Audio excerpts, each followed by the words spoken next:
Hello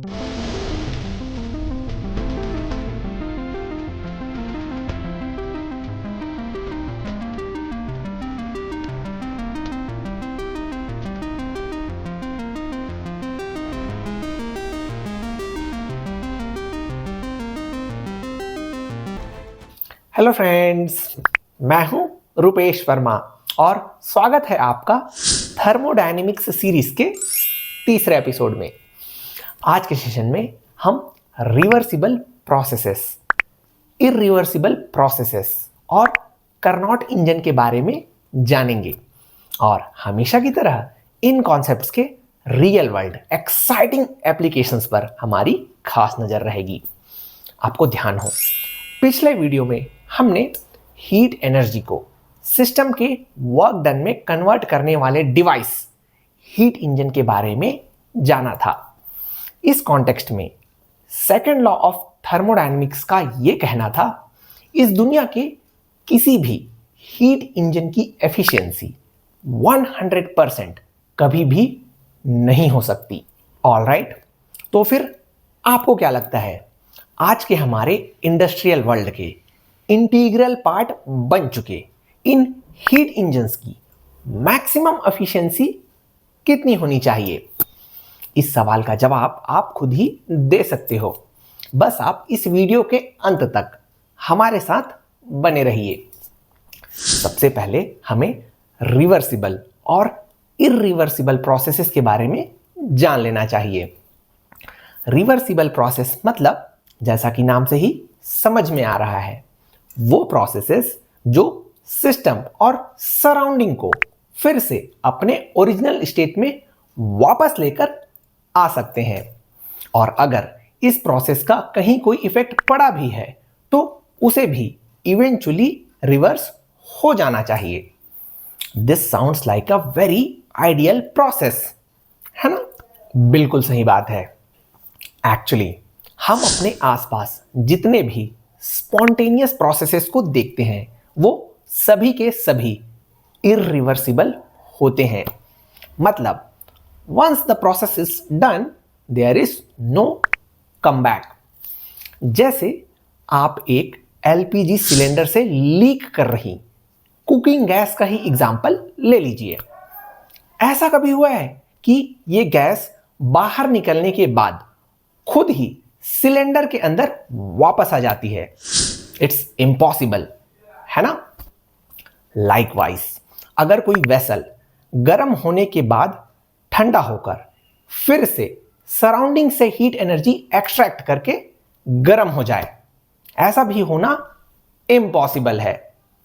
correct. You see, इन observation से हम 2 पॉइंट्स कंक्लूड कर सकते हैं। Number 1, irreversibility is a rule of nature, and number 2, जिस प्रकार हीट एनर्जी के वर्क में कन्वर्जन के समय हमने सेकेंड लॉ ऑफ थर्मोडायनेमिक्स के द्वारा बताए गए फंडामेंटल लिमिटेशन के बारे में समझा था, ठीक उसी प्रकार कौन सा प्रोसेस स्पॉन्टेनियसली फाइनल स्टेट तक जाकर पूरा होने वाला है, इसे डिटरमिन करने के लिए भी कोई ना कोई लॉ ऑफ नेचर या क्राइटेरिया जरूर होना चाहिए। एब्सोल्युटली, इसे हम डिटेल में समझेंगे, बट उससे पहले हमें यह सोचना चाहिए कोई भी प्रोसेस आखिर इरिवर्सिबल क्यों हो जाता है। The reason number 1 is system का नॉन इक्विलिब्रियम स्टेट पर चले जाना, जहां से वापस आना मुश्किल है। जैसे free expansion of gases and diffusion of gases. इनके अलावा इंटरनल कंबशन इंजन के अंदर एयर फ्यूल मिक्सचर का एक्सप्लोसिव केमिकल रिएक्शन भी सिस्टम को, यू कैन गेस, ऐसे स्टेट पर लेकर चले जाता है जहां से there is no coming back. And then system के इरिवर्सिबल हो जाने का रीजन नंबर 2 इज हमारे डे टू डे लाइफ के ज्यादातर एक्टिविटीज में फ्रिक्शन, विस्कोसिटी और दूसरे डिसिपेटिव इफेक्ट्स का बहुत ही ज्यादा इन्वॉल्वमेंट रहता है। दोस्तों, कहानी का सार ये है, इस दुनिया में एनर्जी डिसिपेट करने वाले फैक्टर्स हर जगह प्रेजेंट होते हैं। इन्हें पूरा का पूरा एलिमिनेट करना इम्पॉसिबल है और इसलिए these all processes are irreversible only. अब एक बात तो साफ हो जाती है, अगर हम अपने सिस्टम की एफिशिएंसी को मैक्सिमाइज करना चाहते हैं तो हमें सिस्टम के साथ एसोसिएटेड इरिवर्सिबिलिटी को मिनिमाइज करना होगा। करेक्ट। आपको पता है, थर्मोडायनेमिक्स में ऐसे आइडियल प्रोसेस को डिफाइन किया गया है just for the sake of simplicity, जिसमें हमारा सिस्टम हर एक स्टेज में सराउंडिंग के साथ इक्विलिब्रियम में होता है। राइट। ऐसे स्लो चलने वाले, बहुत ही स्लो चलने वाले प्रोसेसेस को क्वासी स्टैटिक प्रोसेस कहते हैं। क्वासी स्टैटिक मतलब नियरली स्टैटिक, इसे याद रखना। And you know, for all practical purposes इस क्वासी स्टैटिक प्रोसेस को रिवर्सिबल प्रोसेस माना जा सकता है। एग्जाम्पल के लिए आप एक movable frictionless piston cylinder arrangement को ले लीजिए। इस सिलेंडर के अंदर भरे आइडियल गैस के आइसोथर्मल एक्सपेंशन को एक रिवर्सिबल प्रोसेस माना जा सकता है। एंड यू नो, फाइनली अब वो समय आ गया है जब हम हीट इंजन की मैक्सिमम एफिशिएंसी का पता लगा सकते हैं।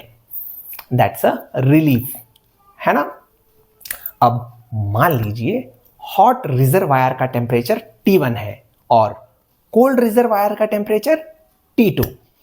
ऐसी सिचुएशन में हमें बस अपने हीट ट्रांसफर और वर्क डन वाले प्रोसेसेस को रिवर्सिबल रखना है and the job is pretty much done.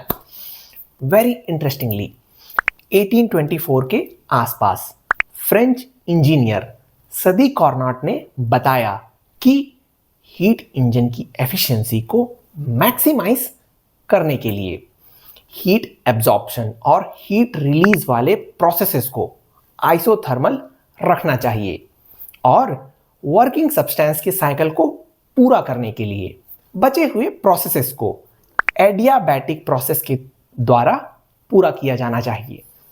इस प्रकार कार्नोट साइकिल वाले हीट इंजन के चारों वर्किंग स्टेप्स को इस पीवी डायग्राम की मदद से रिप्रेजेंट किया जा सकता है, जिसमें सभी के सभी प्रोसेसेस रिवर्सिबल हैं। आपको पता है, हीट इंजन के इस आइडियलाइज्ड मॉडल को वेरी एप्टली कार्नोट इंजन भी कहते हैं। नाउ, भले ही इस प्रकार के हीट इंजन को डेवलप करना पॉसिबल ना हो, लेकिन इससे हमें एक बात तो पता चल ही जाती है कि इस दुनिया में ऐसा हीट इंजन बनाया नहीं जा सकता जिसकी एफिशिएंसी इस कार्नोट इंजन से ज़्यादा हो। इसे यूजुअली कार्नोट थ्योरम के नाम से भी जाना जाता है। द बेस्ट पार्ट इस कार्नोट इंजन की एफिशिएंसी को आप इस बेसिक फॉर्मूले की मदद से आसानी से कैलकुलेट कर सकते हो। Before we conclude, Carnot engine की एक और खास बात, इस इंजन के साइकिल में किसी भी वर्किंग सब्सटेंस को इस्तेमाल किया जाए, हर एक सिस्टम इस रिलेशनशिप को सेटिस्फाई करने ही वाला है। That is Q1 upon Q2 is equal to T1 upon T2। और इसी के साथ आज हमारा थर्मोडायनेमिक्स सीरीज का तीसरा एपिसोड भी समाप्त हो गया है। इस टॉपिक के बचे हुए सेक्शंस को डिस्कस करने के लिए मिलते हैं अगले हफ्ते।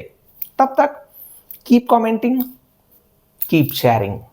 हैप्पी संडे, हैप्पी लर्निंग और मेरी तरफ से आप सभी को बसंत पंचमी की हार्दिक शुभकामनाएं।